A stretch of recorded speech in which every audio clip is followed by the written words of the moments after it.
Hello friend, good morning all of you. मैं Akhilesh Raghav UP global coaching में आपका स्वागत करता हूं। आज हमें जिस टॉपिक पे बात करनी है वो टॉपिक है अपना ज्वार भाटा। इस ज्वार भाटे में हम महत्वपूर्ण क्वेश्चनों को हल करेंगे। क्वेश्चनों के साथ साथ डायग्राम से ज्वार भाटा पढ़ेंगे और ज्वार भाटे के साथ साथ जो ग्रहण होते हैं, सूर्य ग्रहण, चंद्र ग्रहण, इनको भी हम कवर करने वाले हैं। इनके क्वेश्चन भी सॉल्व करने वाले हैं। आइए देखते हैं। पहले अगर हम देखें, बात करें ज्वार भाटा, तो ये होता क्या है ज्वार भाटा। ज्वार भाटा कहते किसे हैं? अगर समुद्र का तल है, इस समुद्र तल से ऊपर पानी जाता है, समुद्र तल से नीचे पानी जाता है, तो उनको किस किस नाम से जानते हैं, इसको हमें देखना है। अगर मैं बात करूं, ये जो समुद्र का तल आपको दिखाई दे रहा है, इससे अगर ऊपर पानी उठता है तो ये क्या कहलाएगा? ज्वार कहलाएगा। इस समुद्र तल से अगर नीचे पानी जाता है तो ये क्या कहलाएगा? भाटा कहलाएगा। ये उठता हुआ जल, ये क्या कहलाता है? ज्वार। और ये जो गिरता हुआ जल है, ये क्या कहलाता है? भाटा। कहाँ से उठता हुआ, कहाँ से गिरता हुआ? तो ये जो समुद्र का जो लेवल है, समुद्र का जो तल है, इस तल से ऊपर उठते हुए जल को हम ज्वार कहते हैं। और इस समुद्र तल से अगर नीचे गिरता हुआ जल है, उसको हम कहते हैं भाटा। ये ज्वार भाटा क्यों आते हैं, क्या इसके कारण हैं, उन कारणों की हम बात करते हैं। अगर मैं बात करूं ज्वार भाटा के कारण, तो कारण हमें 4 कारण ध्यान रखने हैं।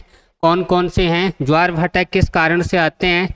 पहला कारण अगर हम देखें तो पहला कारण क्या है? चंद्रमा का ग्रेविटेशन फोर्स, यानी चंद्रमा का गुरुत्व आकर्षण बल। चंद्रमा का गुरुत्व आकर्षण बल।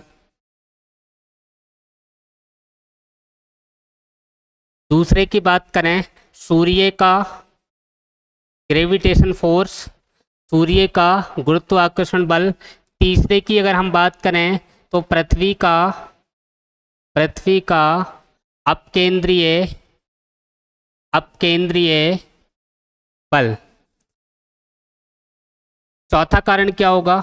पृथ्वी का ग्रेविटेशन, पृथ्वी का गुरुत्वाकर्षण, यानी कि कितने बल काम करते हैं ज्वार भाटा में, तो हमें कितने बताने हैं? 4 बताने हैं। चंद्रमा का ग्रेविटेशन फोर्स काम करेगा, सूर्य का ग्रेविटेशन फोर्स काम करेगा, पृथ्वी का अपकेंद्रीय बल काम करेगा, और पृथ्वी का गुरुत्वाकर्षण बल। ये गुरुत्वाकर्षण बल क्या होता है? जिस बल से पृथ्वी अपनी ओर खींचती है, कोई भी पिंड जिस बल से किसी वस्तु को अपनी ओर खींचता है, उसका ग्रेविटेशन फोर्स गुरुत्वाकर्षण बल कहलाता है। अगर मैं बात करूं अपकेंद्रीय बल क्या होता है, तो पृथ्वी के घूर्णन के कारण जो बल उत्पन्न होता है, उसे हम क्या कहते हैं? अपकेंद्रीय बल। दूसरी बात, ये जो गुरुत्वाकर्षण बल लग रहे हैं, ये फोर्स, जिन शक्तियों की मैं बात कर रहा हूँ, इसमें अगर चंद्रमा और सूर्य का गुरुत्वाकर्षण बल काम करता है, तो ये किसके लिए उत्तरदायी कारण है? तो ये इसके लिए जो उत्तरदायी जो कारण होगा वो ज्वार के लिए, यानी कि समुद्र तल से पानी ऊपर उठाने के लिए जो उत्तरदायी कारण होता है, ज्वार के लिए जो उत्तरदायी कारण होता है, वो क्या है? चंद्रमा का ग्रेविटेशन फोर्स और सूर्य का ग्रेविटेशन फोर्स। अगर मैं पृथ्वी के अपकेंद्रीय बल या गुरुत्वाकर्षण बल की बात करूं, तो इनका महत्व क्या है? तो इसके कारण जो आता है वो क्या आता है? भाटा आता है। क्या आता है? भाटा। यानी पृथ्वी के गुरुत्वाकर्षण बल के कारण, या पृथ्वी जो घूर्णन करती है, घूर्णन के कारण जो बल उत्पन्न होता है, उसके कारण हमें क्या आता है? क्या मिलेगा? भाटा मिलेगा। दूसरी बात, जो ग्रेविटेशन फोर्स काम करता है, वो सूर्य का ज़्यादा करता है या चंद्रमा का ज़्यादा कार्य करता है?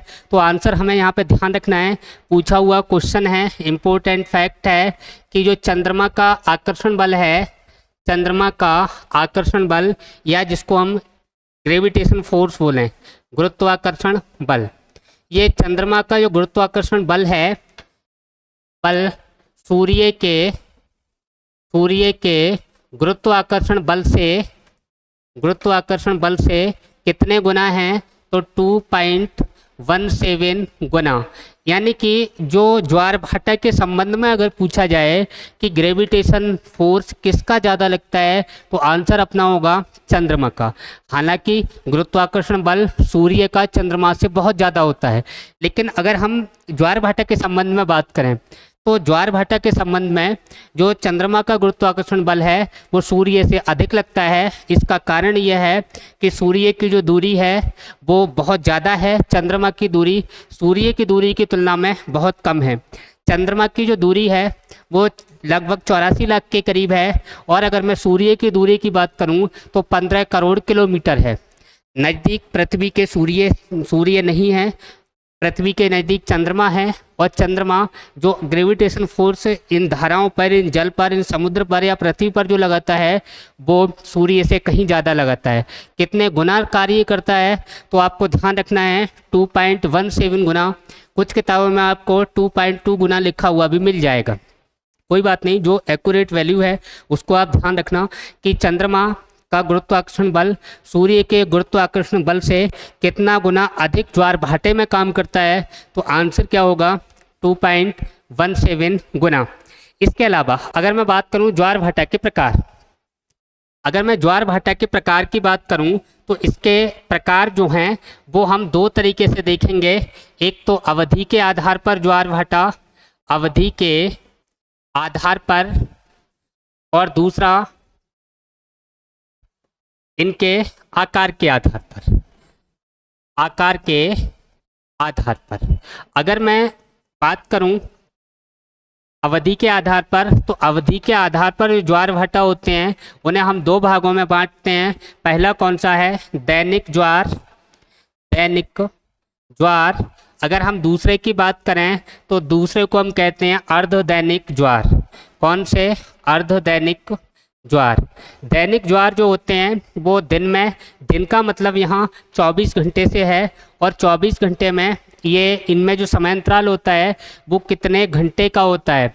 यानी कि आप मान लो कि एक ज्वार आज दिन में 12 बजे आया तो कल किस समय आएगा, तो कल जो आएगा वो 52 मिनट के अंतराल पे आएगा।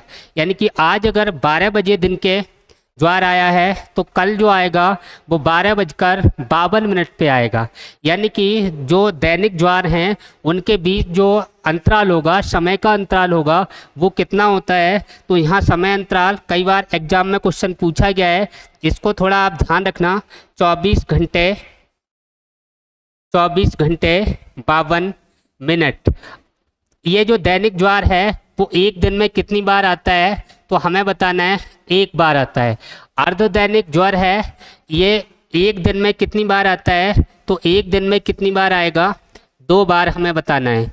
एक दिन में कितनी बार आएगा, एक दिन में 2 बार आएगा, जबकि दैनिक ज्वार एक दिन में 1 बार आएगा। दूसरी बात, ये जो आता है वो कितने समय के अंतराल पे आएगा, 24 घंटा 52 मिनट के अंतराल पे आएगा। यानी कि आज अगर 12 बजे ज्वार आया है तो कल जो आएगा वो 12:52 पे आएगा। दूसरी बात, अगर मैं अर्धदैनिक ज्वार की बात करूं तो ये कितने समय के अंतराल पर आते हैं, तो ये पहली बात तो एक दिन में 2 बार आते हैं। एक दिन का मतलब 24 घंटे में 2 बार आते हैं। और यहाँ जो समय अंतराल होगा, समय अंतराल अगर आपसे पूछा जाए तो समय अंतराल आप कितना बताएंगे। यहाँ पे आपको ध्यान रखना है 12 घंटे 26 मिनट। कितना ध्यान रखना है, 12 घंटे 26 मिनट।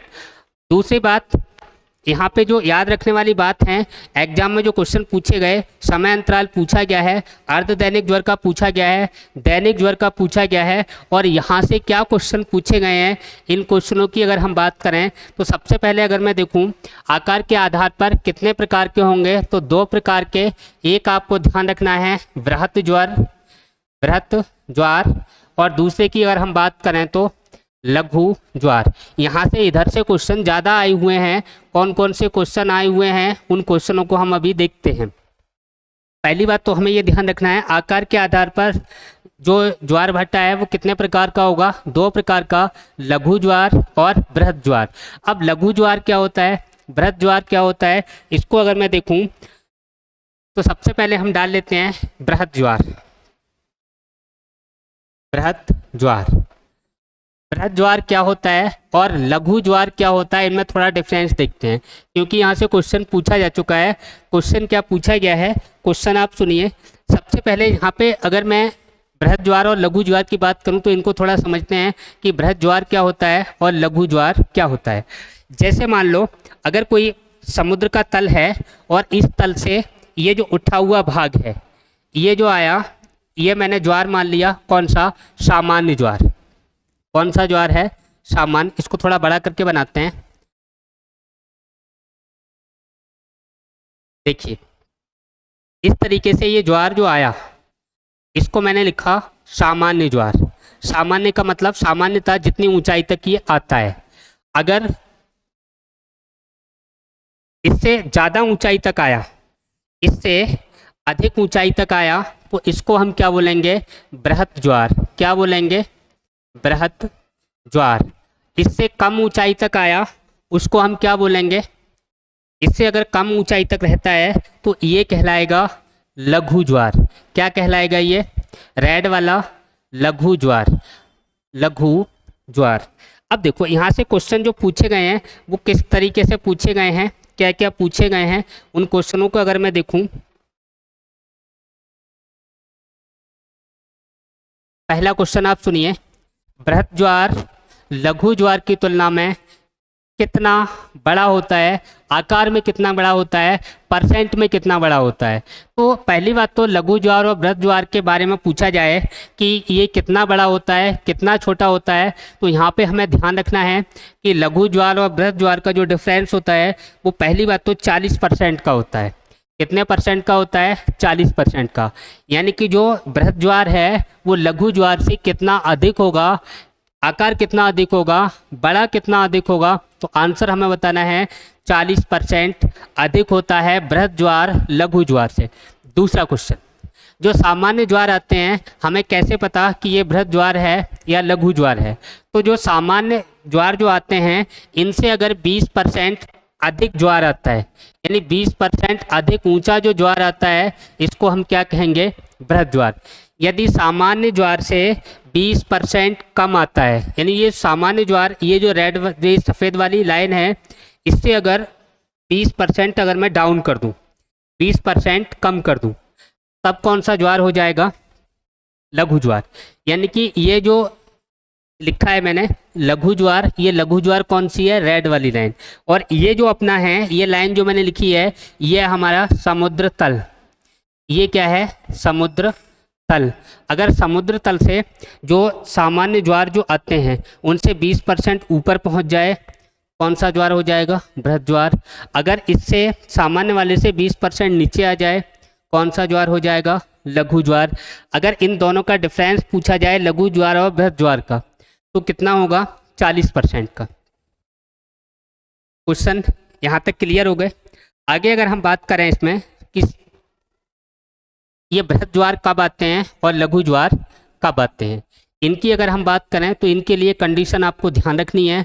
और यहीं से क्वेश्चन जो पूछे जाते हैं हमारे ग्रहण वाले, सूर्य ग्रहण, चंद्र ग्रहण, उसको आप मैप के माध्यम से देखते हैं।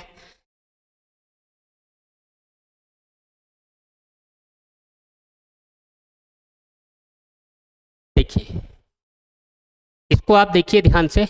ज्वार भाटा के प्रकार, तो आकार के आधार पर दो प्रकार, कौन कौन से? दीर्घ ज्वार और लघु ज्वार। जो सामान्य से 20% ऊंचे हों क्या कहलाएंगे? दीर्घ ज्वार। जो सामान्य से 20% नीचे हों क्या कहलाएंगे? लघु ज्वार। ये जो सामान्य ज्वार वाली लाइन है, ये रेड वाली है, इससे 20% ऊपर जाएं तो ये बृहद ज्वार हो जाएंगे, 20% नीचे आएँ तो क्या हो जाएंगे? लघु ज्वार हो जाएंगे। दूसरी बात, अगर अवधि के आधार पर पूछा जाए तो अवधि के आधार पर हमें दैनिक और अर्धदैनिक। अर्धदैनिक का टाइम 12 घंटे 26 मिनट के अंतराल पर आते हैं, दैनिक 24 घंटे 52 मिनट के अंतराल पर आते हैं।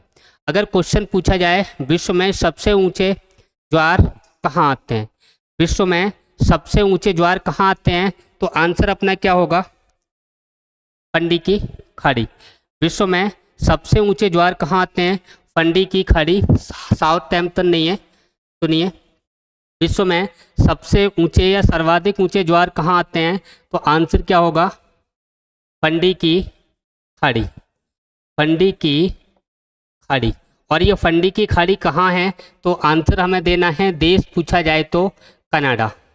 विश्व में सबसे ऊंचे ज्वार कहाँ आते हैं? फंडी की खाड़ी, कहाँ? कनाडा। कितने ऊंचे आते हैं? तो ये 14 से 16 मीटर ऊंचे होते हैं। 14 से 16 मीटर ऊंचे होते हैं। विश्व में सर्वाधिक ऊंचे ज्वार पूछा जाए तो आंसर कहाँ होगा? फंडी की खाड़ी। देश पूछा जाए तो कनाडा। इसके अलावा भारत में सबसे ऊंचे, भारत की अगर बात करें तो भारत में सबसे ऊंचे ज्वार कहाँ आते हैं? तो भारत में सबसे ऊंचे ज्वार पूछे जाएं तो ये आपको ओखा तट बताना है। ओखा तट। और ओखा जो तट है ये कौन सा तट है? तो इसको हमें बताना है कच्छ की खाड़ी है। और कच्छ की खाड़ी के ओखा तट पर भारत में सबसे ऊंचे ज्वार आते हैं जिनकी ऊंचाई 4 से 6 मीटर तक होती है। यानी फिक्स नहीं है, कभी ज़्यादा ऊंचे चले जाते हैं, कभी कम ऊंचे चले जाते हैं। लेकिन भारत में सबसे ज़्यादा ऊंचे ज्वार कहाँ आते हैं ये पूछा जाए तो आपको ओखा तट ध्यान रखना है और ये कच्छ की खाड़ी का तट है। दोनों क्वेश्चन इम्पोर्टेंट है। भारत में सबसे ऊंचा ज्वार पूछा जाए तो ओखा तट बताना है। विश्व में सबसे ऊंचा ज्वार पूछा जाए तो फंडी की खाड़ी कनाडा के अंदर बताना है। अच्छा, एक और क्वेश्चन है जो बार बार पूछा गया है, उसको मैं यहाँ इम्पोर्टेंट करके लिख दे रहा हूँ। अगर आपसे पूछा जाए कि जो ज्वार आते हैं वो कितनी बार आते हैं, तो कितनी बार आते हैं? 2 बार आते हैं। प्रतिदिन कितनी बार आएंगे? 2 बार। अगर आपसे पूछा जाए प्रतिदिन 4 बार ज्वार भाटा कहाँ आते हैं, प्रतिदिन 4 बार ज्वार भाटा कहाँ आते हैं, तब आंसर क्या होगा?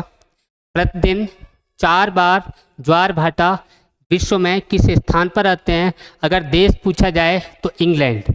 देश पूछा जाए तो कौन सा होगा? इंग्लैंड होगा। अगर स्थान पूछा जाए तो कौन सा होगा? साउथहैम्पटन। साउथहैम्पटन कौन सा है? साउथहैम्पटन। कहाँ है ये? इंग्लैंड के अंदर। इंग्लैंड के अंदर। अब देखो यहाँ जो इंग्लैंड में आ रहे हैं वो 4 बार क्यों आ रहे हैं, इसका कारण क्या है? तो इसका कारण हमें ध्यान रखना है। इसका कारण ये है कि साउथहैम्पटन जो जगह है इंग्लैंड के अंदर, इसके एक साइड उत्तर की ओर देखें तो उत्तरी सागर है, दूसरी साइड देखें तो इंग्लिश चैनल है। यानी कि 2 बार जो ज्वार भाटा आता है वो इंग्लिश चैनल से होके आता है। 2 बार ज्वार भाटा जो आता है वो उत्तरी सागर से होके आता है। यही कारण है कि साउथहैम्पटन में जो ज्वार भाटा है वो 4 बार एक दिन में आते हैं। तो विश्व में एकमात्र स्थान जहां 4 बार ज्वार भाटा आते हैं कौन सा है? साउथहैम्पटन है। अगर आपसे पूछा जाए कि विश्व में सबसे ऊंचे ज्वार भाटा कहाँ आते हैं तो आपको कहाँ बताना है? फंडी की खाड़ी कनाडा में बताना है। भारत में सबसे ऊंचे ज्वार कहाँ आते हैं तो आंसर क्या होगा? ओखा तट, गुजरात के अंदर। ओखा तट। अगर राज्य पूछा जाए तो राज्य कहाँ बताओगे? गुजरात। कौन सा राज्य है? गुजरात ध्यान रखना है। ओखा तट ये कच्छ की खाड़ी का ही तट है। इसके अलावा ये बृहद ज्वार जो आ रहे हैं, दीर्घ ज्वार या बृहद ज्वार या लघु ज्वार, इसके कारण क्या है? इनके कारणों को समझते हैं। आगे देखिए, यहाँ पे क्या है, आपको सूर्य, चंद्रमा, पृथ्वी, ये स्ट्रक्चर ध्यान रखना है। एक बार चाहो तो आप इसका स्क्रीनशॉट ले लो। ये जो स्ट्रक्चर है इसमें आपको समझना है। यहीं पे आपको जो ग्रहण है वो भी क्लियर हो जाएंगे, सूर्य ग्रहण और चंद्र ग्रहण। ये जो दीर्घ ज्वार भाटा क्यों आते हैं, लघु क्यों आते हैं, उनकी भी हम अभी चर्चा करते हैं। इसमें अगर हम देखें तो एक कंडीशन होती है दीर्घ ज्वार। दीर्घ ज्वार किस कंडीशन में आते हैं तो आपको बताना है सिजगी की स्थिति में। कब आते हैं? सिजगी की स्थिति में। सिजगी को अगर हम हिंदी में बोलें तो हम क्या कहेंगे? युति और ब्यूति। यानी युति ब्यूति की स्थिति को ही क्या कहा जाता है? सिजगी की स्थिति कहा जाता है। अब युति ब्यूति की स्थिति क्या होती है? यानी कि दीर्घ ज्वार कब आते हैं या बृहद ज्वार कब आते हैं? तो जब सूर्य, चंद्रमा और पृथ्वी एक ऋजु रेखा में होते हैं, एक सीधी रेखा में होते हैं, ऐसी स्थिति में दीर्घ ज्वार या बृहद ज्वार भाटा आते हैं। तो दीर्घ ज्वार आने के लिए सिर्फ एक ही कंडीशन ध्यान रखना है, जिसे सिजगी की स्थिति कहा जाता है या युति ब्यूति की स्थिति कहा जाता है। ये जो स्थिति है इसमें सूर्य, चंद्रमा और पृथ्वी तीनों एक सीधी रेखा में, सरल रेखा में ऋजु रेखा में होते हैं और इनके बीच जो कोण होगा वो 180 डिग्री का कोण होगा, जिसे ऋजु कोण कहा जाता है। इसके लिए जो युति शब्द है ये अलग चीज़ है, व्युति शब्द है ये अलग चीज़ है। इस युति में क्या होता है, युति में आपको ध्यान रखना है युति की स्थिति केवल और केवल अमावस्या को होगी। व्युति की जो स्थिति है वो केवल और केवल पूर्णिमा के दिन होगी। कब होगी? व्युति की स्थिति कब होगी? पूर्णिमा को होगी। युति की स्थिति कब होगी? अमावस्या को होगी। अब ये जो युति व्युति की स्थिति है, यहाँ से जो क्वेश्चन पूछे गए हैं वो क्वेश्चन ये पूछे गए हैं कि चंद्रमा, सूर्य और पृथ्वी की स्थिति क्या होती है युति की स्थिति में और व्युति की स्थिति में। तो यहाँ पे अगर हम देखें युति की स्थिति में क्या होगा कि सूर्य, चंद्रमा और पृथ्वी तीनों एक सीधी रेखा में होंगे।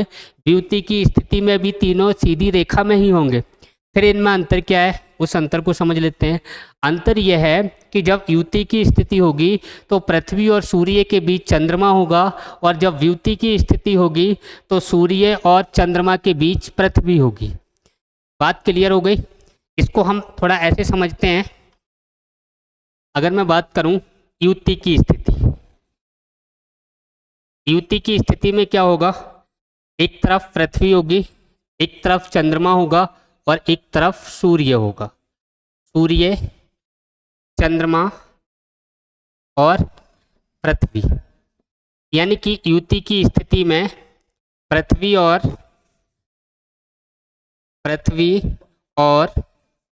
सूर्य के मध्य कौन होता है? चंद्रमा होता है। कौन होगा? चंद्रमा होगा। ये तीनों के तीनों कैसी रेखा में होंगे? एक सीधी रेखा में होते हैं, ऋजु रेखा में होते हैं। ये स्थिति कब बनती है? तो आंसर क्या दोगे? ये स्थिति कब बनती है? अमावस्या को बनती है। कब बनती है? अमावस्या। अमावस्या को ध्यान रखना है। अमावस्या को कौन सी स्थिति होगी? युति की स्थिति होगी। और अमावस्या के दिन जो ग्रहण पड़ेगा वो ग्रहण कौन सा होगा?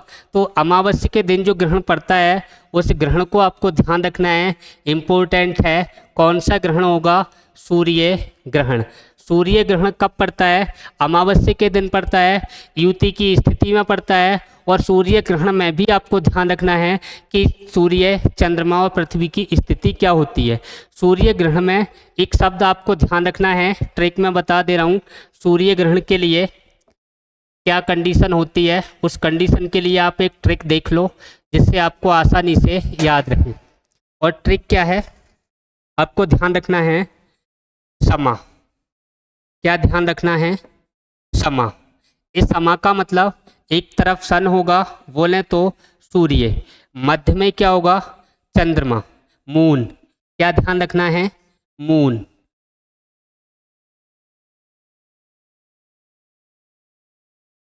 ए से क्या ध्यान रखना है? अर्थ। अर्थ से मतलब पृथ्वी। फिर आप देख लो जो समा की स्थिति है, ये समा की स्थिति में क्या होगा? सूर्य ग्रहण होगा। और सूर्य ग्रहण में पृथ्वी, चंद्रमा और सूर्य की स्थिति क्या होगी? पहली बात तो ऋजु रेखा में होंगे। और आपको एक शब्द समा ध्यान रखना है, सूर्य, सन ध्यान रखना है, मून ध्यान रखना है, और ए से आपको अर्थ ध्यान रखना है, पृथ्वी ध्यान रखनी है। ये कब होगा? सूर्य ग्रहण में होगा। सूर्य ग्रहण के हम और क्वेश्चन अभी देखेंगे और क्वेश्चनों पर भी बात करेंगे। पहले इसको हम, ये जो युति व्युति की स्थिति है इसको हम समझ लेते हैं। और युति की स्थिति में भी कौन से ज्वार आएंगे? तो दीर्घ या बृहद ज्वार आएंगे। कौन से ज्वार बताने हैं आपको? दीर्घ या बृहद ज्वार। तो दीर्घ या बृहद ज्वार युति और व्युति दोनों ही स्थिति में आते हैं, लेकिन युति स्थिति अलग है। ये स्थिति अमावस्या को होगी और इसी दिन क्या होता है? सूर्य ग्रहण होता है। सूर्य और चंद्रमा की पृथ्वी जो स्थिति है वो आप एक शब्द मैंने लिख दिया, समा से ध्यान रखना है, सन, मून और अर्थ। अगला हम क्वेश्चन देखें तो अगला क्वेश्चन जो पूछा जाता है व्युति की स्थिति से, व्युति की स्थिति, इसमें क्या होता है? इसके लिए सूर्य, चंद्रमा और पृथ्वी की स्थिति क्या होगी इसको थोड़ा देख लेते हैं। तो व्युति की स्थिति में आपको एक शब्द ध्यान रखना है, शाम। कौन सा ध्यान रखना है? शाम। इसके मतलब सन, सन बोले तो सूर्य। ए से आपको ध्यान रखना है अर्थ। अर्थ का मतलब पृथ्वी, एम का मतलब देखें तो मून, मून का मतलब चंद्रमा। यानी कि जो व्युति की स्थिति होगी, इस व्युति की स्थिति में सूर्य और चंद्रमा के मध्य क्या होता है, पृथ्वी होती है।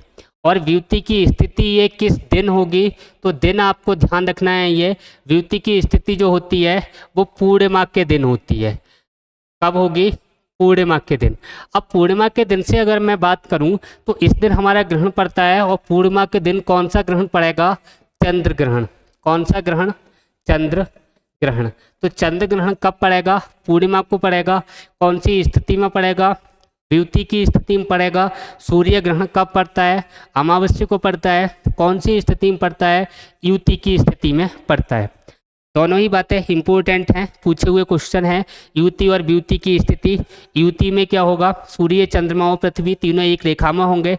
आपको सब ध्यान रखना है, समा, इसमें सन, मून और अर्थ, यानी बीच में कौन होगा, चंद्रमा होगा।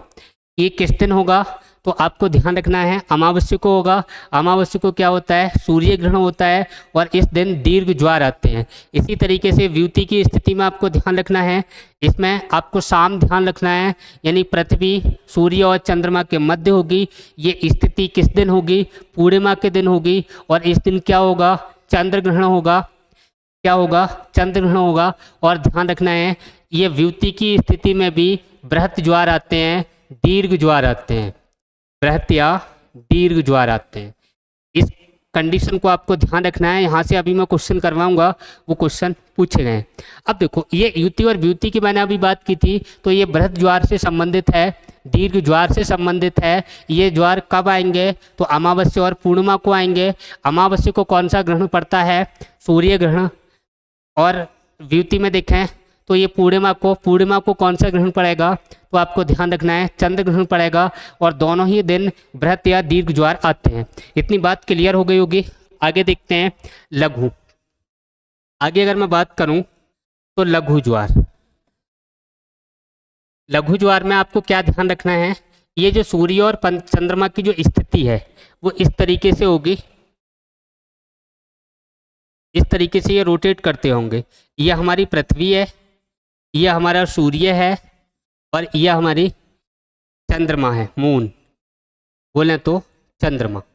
ये चंद्रमा इधर भी हो सकता है, ये चंद्रमा इधर भी हो सकता है। लेकिन कंडीशन जो ध्यान रखनी है, कंडीशन ये है कि कोण कितना बनना चाहिए। कोण इनके बीच, चंद्रमा पृथ्वी और सूर्य के बीच जो कोण होगा वो कितने डिग्री का होगा, 90 डिग्री का होगा। यानी कि जब सूर्य चंद्रमा और पृथ्वी समकोण की स्थिति में होते हैं तो कौन से ज्वार आते हैं, लघु ज्वार। लिख लेते हैं इसको, जब चंद्रमा पृथ्वी और सूर्य लंबवत होते हैं, लंबवत होते हैं, तो कौन से ज्वार आएंगे, लघु ज्वार आएंगे। ये लघु ज्वार आते कब हैं, तो आपको आंसर देना है।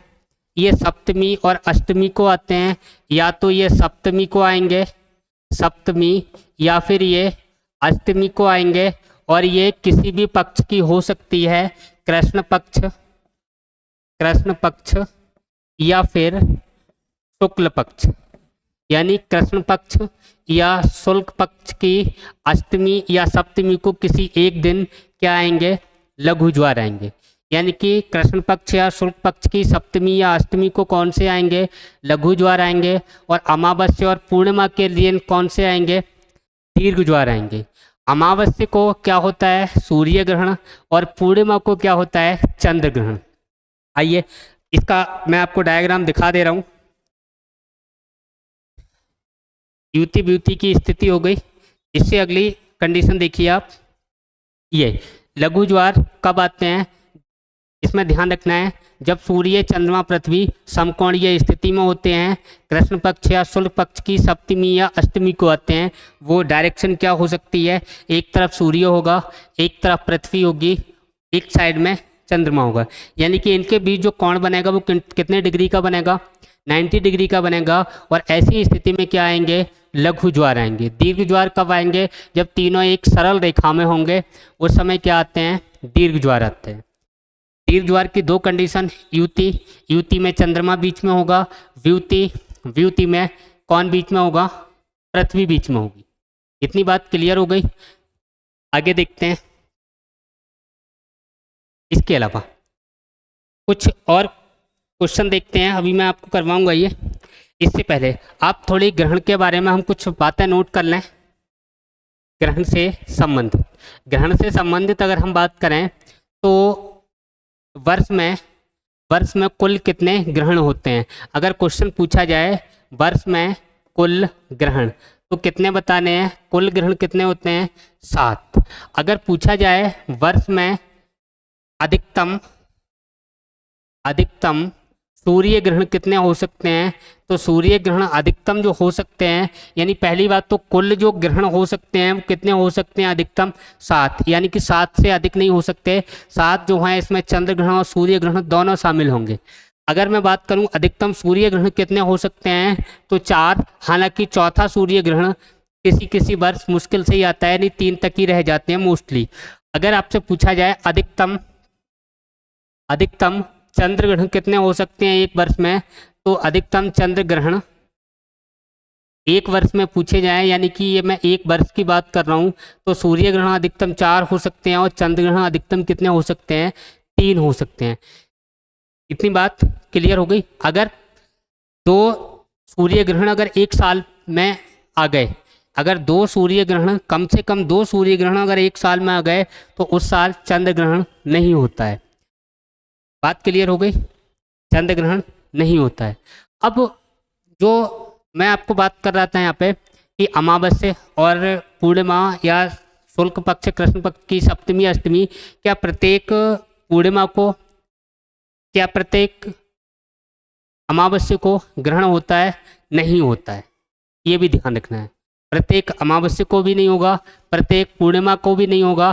क्यों नहीं होता है, क्योंकि जो पृथ्वी का घूर्णन है वो अलग है, चंद्रमा का घूर्णन है वो अलग है, और घूर्णन अलग होने के कारण, उनकी परिक्रमा परिभ्रमण गतियाँ अलग होने के कारण, और चंद्रमा का अपनी अक्ष पर झुकाव होने के कारण प्रत्येक अमावस्या, प्रत्येक पूर्णिमा, प्रत्येक कृष्ण पक्ष, प्रत्येक शुक्ल पक्ष, इनमें ये जो ग्रहण वाली स्थिति है या ज्वार भाटा वाली स्थिति है, ज्वार भाटा तो आता है लेकिन जो ग्रहण है वो ग्रहण नहीं पड़ता है। इस बात को आपको ध्यान रखना है। आगे अगर मैं देखूं यहाँ पे और जो क्वेश्चन पूछे गए हैं, सूर्य ग्रहण कब पड़ता है, तो सदैव अमावस्या को बताना है, लेकिन प्रत्येक अमावस्या को नहीं पड़ता है। इसी तरीके से चंद्र ग्रहण कब पड़ता है, पूर्णिमा को पड़ता है, लेकिन प्रत्येक पूर्णिमा को चंद्र ग्रहण नहीं पड़ता है। इसके अलावा ये जो प्रत्येक अमावस्या या प्रत्येक पूर्णिमा को ग्रहण नहीं होता, इसका मुख्य कारण अगर पूछा जाए तो चंद्रमा का अपनी अक्ष पर 5 डिग्री झुकाव, ये आपको ध्यान रखना है। इसके अलावा अगर आपसे पूछा जाए एक इम्पोर्टेंट क्वेश्चन कि प्रत्येक ज्वार व भाटा के बीच अंतराल पूछा जाए, भाटा के बीच अंतराल, तो इसमें आपको ध्यान रखना है 6 घंटे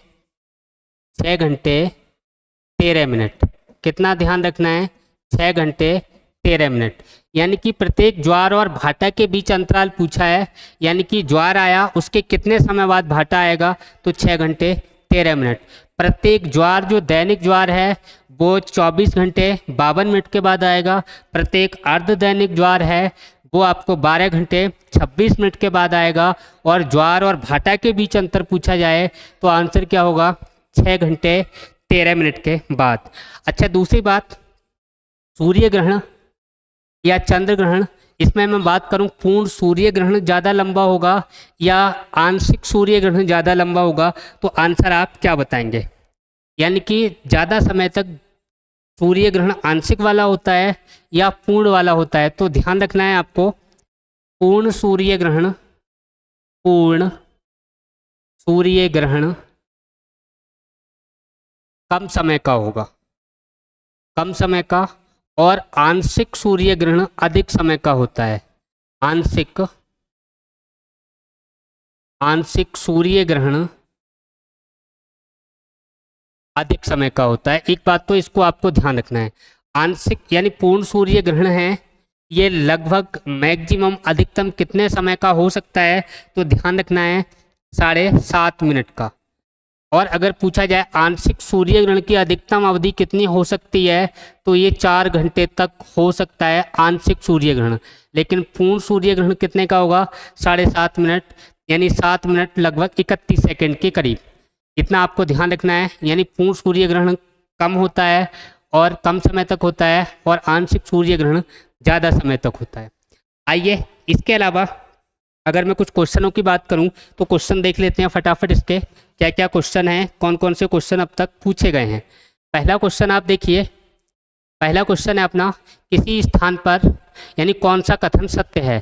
सत्य कथन देखना है, और सत्य कथन में हमें देखना है किसी स्थान पर दो ज्वारों के बीच 12 घंटे 52 मिनट का अंतराल होता है, तो ये बात सही है। सेकंड क्वेश्चन देखते हैं, लघु ज्वार सामान्य ज्वार से 20% नीचा होता है, ये भी बात सही है। अगर पूछा जाए दीर्घ ज्वार सामान्य ज्वार से 20% ऊंचा होता है, तब भी सही होता। जब सूर्य चंद्रमा और पृथ्वी एक रेखा में होते हैं तो बृहद ज्वार होता है, ये भी बात सही है। अपना ऑप्शन कौन सा होगा, उपयुक्त सभी। अगला देखते हैं नेक्स्ट क्वेश्चन, विश्व में सबसे ऊंचा ज्वार कहाँ आता है। विश्व में सबसे ऊंचा ज्वार कहाँ आता है, तो अभी मैंने आपको बताया था विश्व में सबसे ऊंचा ज्वार जो आता है वो देश पूछा जाए तो कनाडा में आता है। और कनाडा में कौन सी जगह आता है, फंडी की खाड़ी में। कहाँ आता है भाई साहब, फंडी की खाड़ी में, कच्छ की खाड़ी में नहीं आता है। अगर भारत में पूछा जाए तो भारत में आंसर आप क्या बताओगे, अभी मैं बता चुका आपको, ओखा तट, गुजरात के अंदर। कहाँ आता है, ओखा तट। भारत में सबसे ऊंचा ओखा तट पर, विश्व में सबसे ऊंचा फंडी की खाड़ी, जिसकी ऊंचाई 14 से 16 मीटर तक होती है। अगला क्वेश्चन देखते हैं, ज्वार भाटा की उत्पत्ति में सर्वाधिक प्रभाव किसका है। यानी कि ज्वार भाटा जो आते हैं उनमें सबसे ज़्यादा बल किसका लगता है, सूर्य का, चंद्रमा का, पृथ्वी का। तो आपको क्या आंसर बताना है, चंद्रमा का। सबसे ज़्यादा प्रभाव किसका रहता है, चंद्रमा का रहता है। चंद्रमा का सूर्य से कितने गुना, तो ये ध्यान रखना है, चंद्रमा का सूर्य से 2.17 गुना अधिक होता है। किससे, सूर्य से। सूर्य से कितने गुना अधिक होगा चंद्रमा का गुरुत्वाकर्षण बल, 2.17 गुना। अगला क्वेश्चन देखते हैं, अगला क्वेश्चन है, प्रगामी तरंग सिद्धांत किसकी उत्पत्ति की व्याख्या करता है। प्रगामी तरंग सिद्धांत किसकी उत्पत्ति की व्याख्या करता है, पृथ्वी की, ज्वालामुखी की, ज्वार भाटा की, उपसागरीय भूकंप की। तो अपना आंसर कौन सा होगा, ज्वार भाटा। कौन सा होगा, ज्वार भाटा। प्रगामी तरंग सिद्धांत का संबंध किससे है पूछा जाए तो आंसर अपना क्या होगा, ज्वार भाटा। आइए नेक्स्ट क्वेश्चन देखते हैं, क्वेश्चन 5, ज्वार भाटा की उत्पत्ति के संबंध में प्रगामी तरंग सिद्धांत का प्रतिपादन किसने किया। पहली बात तो अभी मैंने बताया था प्रगामी तरंग सिद्धांत का संबंध किससे है, ज्वार भाटा से है। इसका प्रतिपादन करने वाला कौन है, विलियम बेबेल है। कौन है, विलियम बेबेल, आपको ध्यान रखना है। इसके अलावा नेक्स्ट क्वेश्चन देखते हैं, अगला क्वेश्चन है, दैनिक ज्वार भाटे के मध्य समय अंतराल होता है। अभी मैंने बताया था दैनिक ज्वार भाटे के अंदर जो अंतराल होगा, समय अंतराल, वो कितना होगा, 24 घंटे 52 मिनट। अगर अर्ध दैनिक का पूछा जाए तो 12 घंटे 26 मिनट। यहाँ पे किसका पूछा है, दैनिक। दैनिक का कौन सा होगा, 24 घंटे 52 मिनट। ये 12 घंटे 26 मिनट है, ये किसका है, अर्ध दैनिक का। अर्ध दैनिक का पूछा जाए तो अपना आंसर कौन सा दे देंगे, 12 घंटे 26 मिनट का अंतराल होता है। नेक्स्ट क्वेश्चन देखते हैं, 7 नंबर क्वेश्चन पढ़िए।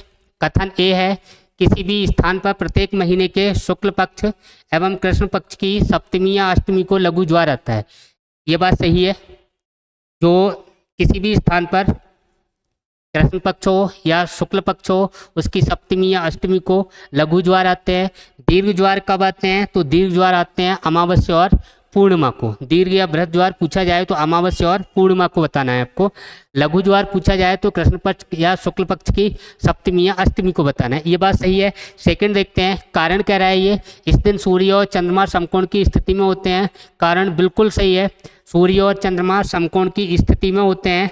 कब होते हैं, कृष्ण पक्ष और शुक्ल पक्ष की सप्तमी या अष्टमी को।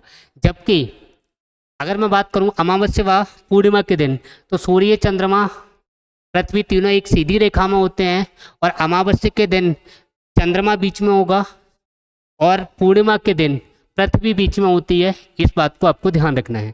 तो इसमें ये क्या कह रहा है, ए और बी, ए व बी दोनों सही हैं तथा बी ए की सही व्याख्या करता है, ये बात सही है। सेकंड में कह रहा है ए और बी दोनों सही हैं, इतना ठीक है, लेकिन बी ए की व्याख्या नहीं करता है, गलत है, व्याख्या करता है।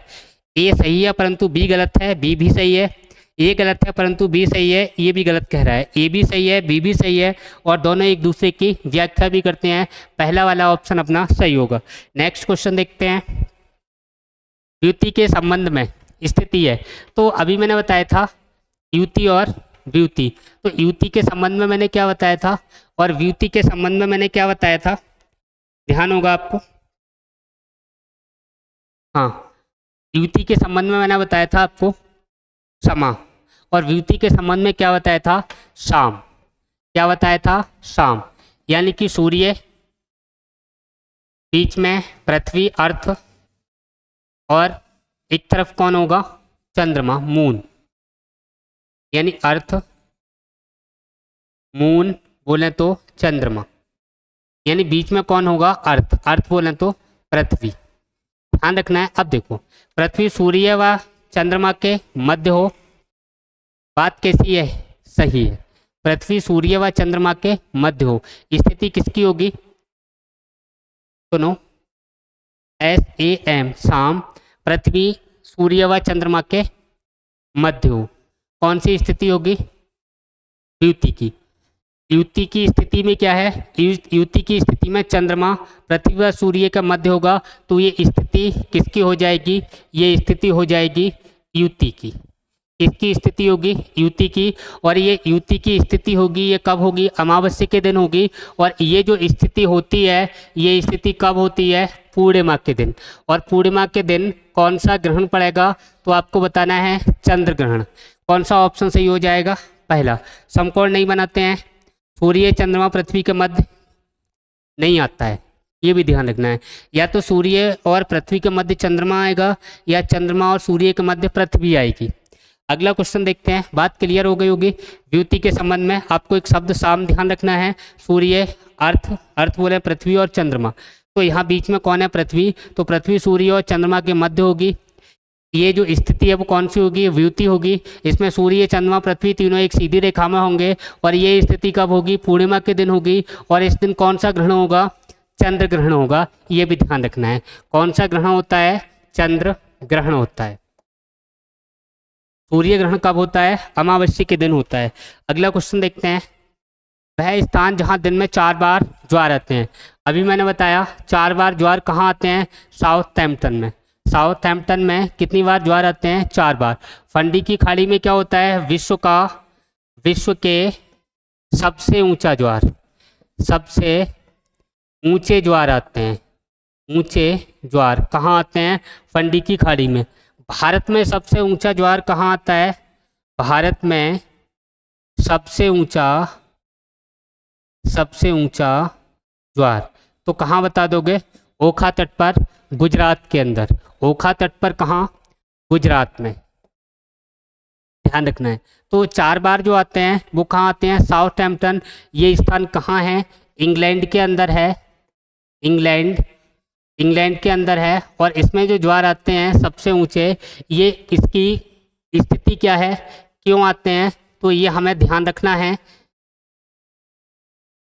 साउथहैम्पटन में 2 बार आ रहे हैं, जो 4 बार आ रहे हैं इसमें 2 बार तो आ जाएगा उत्तरी सागर से। कहाँ से, उत्तरी सागर से।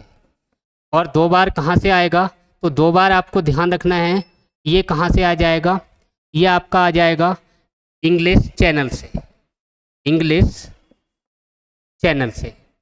यानी 2 बार इंग्लिश चैनल से, 2 बार उत्तरी सागर से।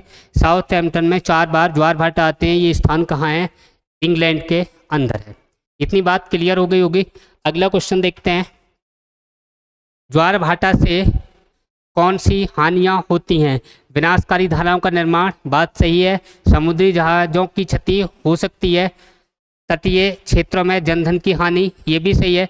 कौन सा सही हो जाएगा, उपयुक्त सभी। आइए अगला क्वेश्चन देखते हैं। क्वेश्चन, चंद्रमा द्वारा पृथ्वी की परिक्रमा के दौरान इसके मध्य सबसे अधिक दूरी हो कहते हैं। अब देखो, एक बात आपको ध्यान रखनी है, कुछ फैक्ट इंपॉर्टेंट आपको बता रहा हूँ जिनसे एग्जाम में बार बार क्वेश्चन पूछे गए हैं। यहाँ पे अपभू, उपभू, अपसौर, उपसौर। उपभू का मतलब क्या है? उपभू का मतलब क्या है कि चंद्रमा व पृथ्वी के बीच न्यूनतम दूरी क्या कहलाएगी? उपभू। अगर मैं बात करूं चंद्रमा और पृथ्वी के बीच, चंद्रमा व पृथ्वी के बीच अधिकतम दूरी क्या कहलाती है? अपभू कहलाती है। उपसौर क्या होता है? सूर्य और पृथ्वी के बीच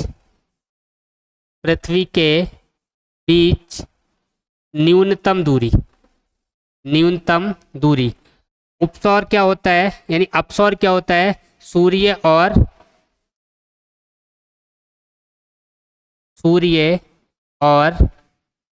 पृथ्वी के बीच अधिकतम दूरी। एक बार फिर देखिए, चारों ही क्वेश्चन पूछे गए हैं, इनको एक बार फिर से आप समझिए। चंद्रमा द्वारा पृथ्वी की परिक्रमा करने के दौरान इनके मध्य सबसे अधिक दूरी को क्या कहते हैं? अपभू कहते हैं। क्या कहते हैं? अपभू। अगर न्यूनतम दूरी होती तो कौन सा हो जाता? उपभू। अगर पृथ्वी और सूर्य के बीच की न्यूनतम दूरी तो क्या हो जाता? उपसौर। अगर सूर्य और पृथ्वी की अधिकतम दूरी होती तो क्या होता? अपसौर। यानी उप का मतलब क्या होता है? उप का मतलब होता है समीप। क्या होता है? समीप या नजदीक। समीप या नजदीक। अगर बात करें अप का मतलब क्या होता है? दूर। अप का मतलब क्या होता है? दूर। तो यही ध्यान रखना है। उपभू का मतलब पृथ्वी के समीप चंद्रमा, अपभू का मतलब पृथ्वी से दूर चंद्रमा, उपसौर का मतलब पृथ्वी के नजदीक सूर्य, अपसौर का मतलब पृथ्वी से दूर सूर्य।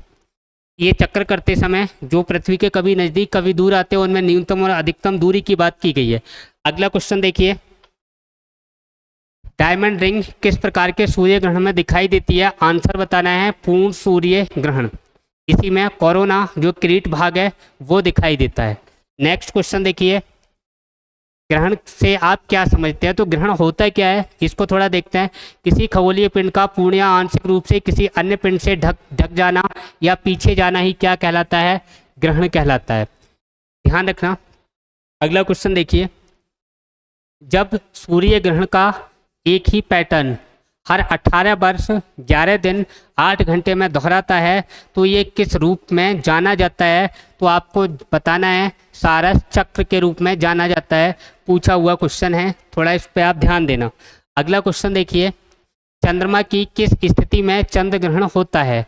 यानी चंद्रमा की स्थिति क्या होगी? हाफ मून होगा, फुल मून होगा, विषुव होगा, नन ऑफ दीज होगा। तो ये जो चंद्रमा की किस स्थिति में चंद्र ग्रहण पूछा है तो ये फुल मून की स्थिति में होता है। किसमें होगा? फुल मून की स्थिति में। इस टॉपिक को हम यहीं समाप्त करते हैं। कल हम एक अगले नए टॉपिक के साथ उपस्थित होंगे। तब तक के लिए धन्यवाद। Thank you. जय हिंद, जय भारत।